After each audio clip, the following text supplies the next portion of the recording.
বিশ্বকাপ ফুটবলে মিশরের সাথে আর্জেন্টিনার রাউন্ড অফ 16-এর ম্যাচের পর যেমন রেফারিং নিয়ে তুমুল আলোচনা সমালোচনা বিতর্ক তৈরি হয়েছিল, শেষ কোয়ার্টার ফাইনালে সুইজারল্যান্ডের বিপক্ষে আর্জেন্টিনার 3-1 গোলের জয়ের পরও একই অবস্থা। এবার রেফারির একটি লাল কার্ডের সিদ্ধান্ত ব্যাপক আলোচনার জন্ম দিয়েছে। ঘটনাটি ঘটেছে ম্যাচের 72 মিনিটের দিকে। দুই দল যখন 1-1-এর সমতায়, আর্জেন্টিনার প্রথমার্ধে করা গোলের জবাবে তার কিছুক্ষণ আগেই সুইজারল্যান্ড একটি গোল করেছে। গোল করার পর আর্জেন্টিনার ডিফেন্স আর গোলকিপারকে সুইজারল্যান্ডের খেলোয়াড়রা খানিকটা চাপের উপরই রাখছিল সে সময়। এমন সময় আর্জেন্টিনার হাফের মাঝামাঝি অংশের বাম দিকে সুইস ফরওয়ার্ড ব্রিল এমবোলকে ফাউল করায় আর্জেন্টিনার লেয়ান্দ্রো পারেদেসকে হলুদ কার্ড দেখান রেফারি। আপাত দৃষ্টিতে ফুটবল মাঠের হিসেবে এটি খুব স্বাভাবিক একটি ঘটনা, কিন্তু ওই ট্যাকেল আর হলুদ কার্ডের পর খেলা শুরু হতে কিছুটা দেরি হচ্ছিল। মাত্র হলুদ কার্ড পাওয়া প্যারেদেসকে দেখা যাচ্ছিল রেফারির সাথে কথা বলতে।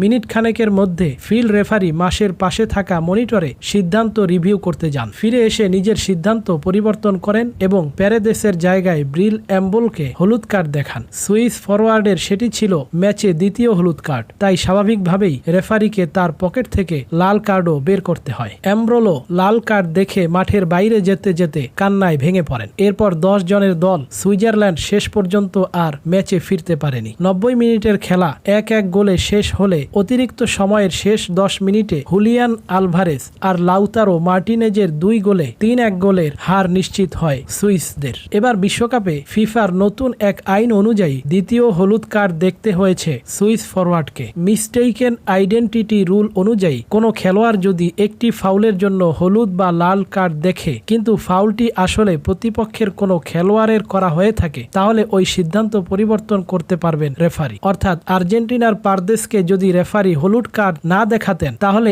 এমবোলকে মিস্টেইকেন আইডেন্টিটি রুল অনুযায়ী হলুদ কার্ড দেখতে হতো না। এবারের বিশ্বকাপে যুক্তরাষ্ট্র আর প্যারাগুয়ের ম্যাচে এই নিয়মের প্রয়োগ দেখা গেছে একবার। ওই ম্যাচে প্যারাগুয়ের মিগেল আলমিরনকে যুক্তরাষ্ট্রের টিম রিল ফাউল করায় প্যারাগুয়ে ফ্রি কিক পায় ও টিম রিমকে দেখতে হয় হলুদ কার্ড। কিন্তু পরবর্তীতে VAR রিভিউ করে সিদ্ধান্ত পরিবর্তন হয় এবং ডাইভ দেয়া বা ফুটবলের পরিভাষায় সিমুলেশন এর অপরাধে উল্টো হলুদ কার্ড দেখেন আলমিরন। টিম রিমের হলুদ কার্ড ফিরিয়ে নেওয়া হয়। আর্জেন্টিনার সাথে ম্যাচে এমবোলো যেভাবে ফাউল আদায় করতে ডাইভ দিয়েছেন, সেরকম ক্ষেত্রেও অনেক সময় হলুদ কার্ড দেখিয়ে থাকেন রেফারিরা। তবে ডাইভ দেয়া বা সিমুলেশনের ক্ষেত্রে সব সময় হলুদ কার্ড দেখাতেই হবে এমন বাধা ধরা নিয়ম নেই। ফুটবল বিশ্লেষকরা বলছেন, স্বাভাবিকভাবেই ম্যাচ শেষে এমবোলোর লাল কার্ড পাওয়া রেফারির সিদ্ধান্তে VAR এর হস্তক্ষেপ সহ নানা বিষয় নিয়ে তৈরি হয় আলোচনা। ফুটবল বিষয়ক বিশ্লেষকরা রেফারির সিদ্ধান্তের পক্ষে বিপক্ষে নিজেদের অবস্থান তুলে ধরতে থাকেন। প্রিয় দর্শক, আপনি কি মনে করেন, লাল কার্ড দেয়া